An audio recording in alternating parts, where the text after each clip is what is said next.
नमस्कार, the news Bihar देख रहे हैं आप। मैं हूं आशीष पराशर आपके साथ। पप्पू यादव की गिरफ्तारी हुई और गिरफ्तारी किन हालातों में हुई ये आप सबको पता है। लेकिन इस गिरफ्तारी के बाद पटना पुलिस पर कई सवाल खड़े हो रहे हैं। सवाल ऐसे ऐसे जिसको लेकर आज पप्पू यादव के वकील ने उन सारी बातों को साफ किया है। उनके बयान को भी आपको सुनाएंगे, लेकिन उससे पहले आपको बता दें कि पप्पू यादव की जो गिरफ्तारी है वो एक बड़ी साजिश की तरफ इशारा कर रही है, क्योंकि लगातार पप्पू यादव जो हैं वो जो जहानाबाद नीट की छात्रा थी जो उसके साथ हुआ, उसको न्याय दिलाने के लिए पप्पू यादव लगातार आवाज़ उठा रहे थे, लगातार वो खुलासे कर रहे थे और इसी वजह से वो दिल्ली में एक कार्यक्रम आयोजित करने वाले थे निर्भया को न्याय दिलाने के लिए, जिसमें स्वयंसेवी संगठन के लोग भी पहुंचने वाले थे, कई सांसद भी पहुंचने वाले थे और बड़े पैमाने पर ये जो कार्यक्रम है वो आयोजित किया जाना था। और ये निर्भया जो पटना की निर्भया है, बिहार की निर्भया है, वो उसको न्याय दिलाने के लिए ये कार्यक्रम का आयोजन किया गया था और पप्पू यादव इसको लेकर लगातार तैयारियां कर रहे थे। लेकिन अचानक पटना पुलिस देर रात 10:30 से 11 बजे के बीच में आवास पर पहुंच जाती है। आवास पर पहुंचने के बाद उन्हें गिरफ्तार करके ले जाती है। पूछा जाता है सवाल, तो सवाल का जवाब उनके पास नहीं होता। पटना पुलिस के पास खुद एसपी साहब मौजूद थे वहाँ पर, लेकिन जब उनसे पूछा गया कि भाई आप किस जुर्म में पप्पू यादव गिरफ्तार कर रहे हैं, तो उनके पास एक ही जवाब था कि हमारे पास वारंट है। वारंट किस बात का है, इसका भी जवाब नहीं था। लेकिन सवाल यहाँ पे ये खड़ा हो रहा है कि अगर इस कार्यक्रम को खंडित करने के लिए, इस कार्यक्रम को बर्बाद करने के लिए कि ये कार्यक्रम न हो, और इस वजह से पटना पुलिस की तरफ से ये कदम उठाया गया है, तो पटना पुलिस की जो सोमवार को सुनवाई होने वाली है अगली, उसमें पटना पुलिस की भद्द पिटने वाली है। और ऐसी भद्द पिटने वाली है कि पटना पुलिस भी सोच में पड़ जाएगी, क्योंकि आपने देखा होगा कि किस तरीके से नीट की छात्रा के केस में पटना पुलिस ने तत्परता दिखाई थी। जो थानेदार साहिबा हैं वो खुद नहीं जाके अपने ड्राइवर को भेज देती हैं, वो सीसीटीवी फुटेज कलेक्ट करके ले आता है। 3 दिन तक कोई कार्रवाई नहीं होती है, ना ही रिपोर्ट दर्ज की जाती है। उसके बाद से कार्रवाई शुरू होती है, बिना जांच पड़ताल के कह दिया जाता है कि भाई ये आत्महत्या का मामला है।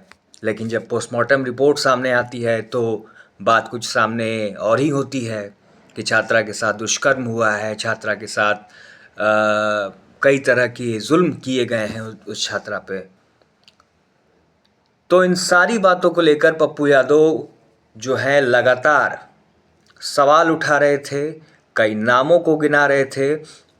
गिरफ्तारी से पहले पप्पू यादव ने एक बयान दिया था। उन्होंने कहा था कि उनके पास लगातार कई नेताओं के फ़ोन आ रहे हैं जिनमें धमकी भरे फ़ोन हैं, उनको धमकाया जा रहा है।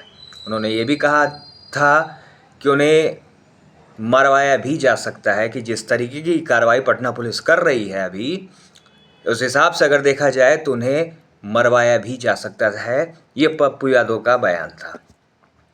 लेकिन जो सवाल खड़ा हो रहा है कि क्या निर्भया को लेकर जो दिल्ली में कार्यक्रम आयोजित पप्पू यादव ने किया था, 8 तारीख को वो जाने वाले थे उस कार्यक्रम में, उसको रद्द करने के लिए इस तरह की कदम उठाए गए हैं। अगर ऐसा है तो पटना पुलिस की भद्द पिटने वाली है। जो सुनवाई हुई है उस पर और जो भी केस चल रहा है उस पर जो वकील हैं पप्पू यादव के, उनका क्या कुछ कहना है, उन्होंने क्या कुछ कहा है, वो भी आप सुन लीजिए।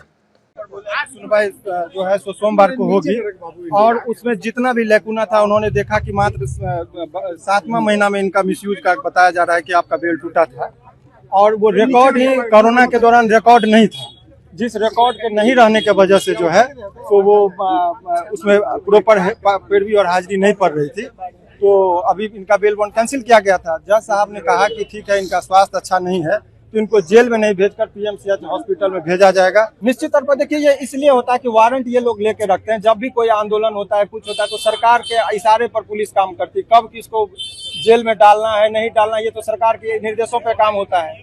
तो ये आप समझिए कि 7वां महीना 2025 का वारंट, और आज गिरफ्तार करने की क्या इनको जरूरत पड़ी थी, क्योंकि कल जो है सो नीट के मुद्दे पर जो छात्रा के साथ जो रेप हुआ उस पर धरना दर्ज करने वाले थे, इसीलिए एक दिन पहले इमीडिएटली उनको गिरफ्तार।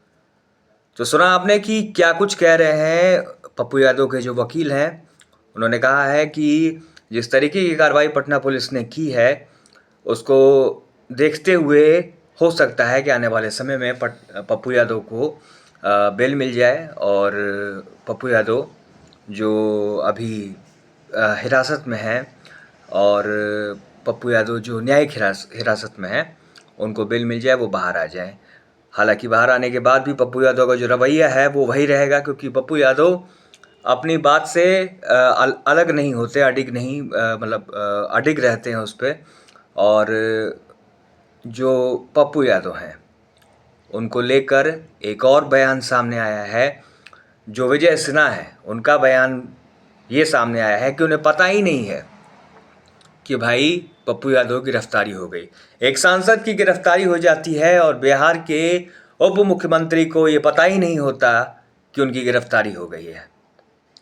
ऐसे में कई सवाल खड़े हो रहे हैं जिनका जवाब ढूंढना जरूरी है, और ये जवाब हम आपके सामने लेकर आएंगे।